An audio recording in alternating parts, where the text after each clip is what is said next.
Hai.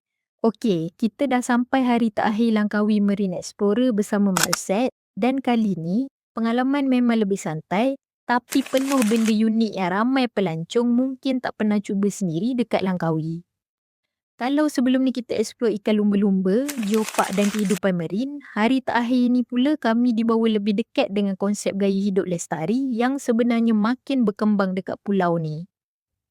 Pagi kami bermula dekat The Frangipani Langkawi Resort and Spa dan antara benda paling memorable dekat sini memang hidangan breakfast dia. Banyak bahan masakan yang digunakan sebenarnya datang terus dari kebun resort sendiri, termasuk herba dan sayur yang ditanam secara organik.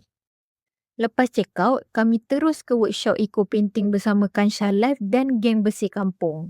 Menariknya, teknik eco print ni menggunakan kaedah tradisional yang dah lama digunakan dalam seni tekstil semula jadi, di mana daun, bunga dan tumbuhan ditekap terus atas kain menggunakan haba semula jadi untuk hasilkan corak organik. Setiap cetakan memang takkan sama sebab semuanya bergantung pada bentuk daun, warna semula jadi serta cara lipatan kain.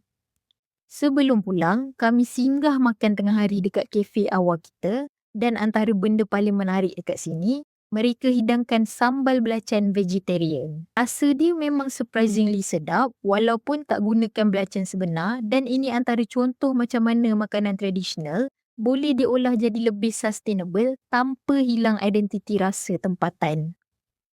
Bila trip ni habis, baru kami sedar pengalaman paling best dekat Langkawi rupanya bukan sekadar tempat yang cantik untuk bergambar.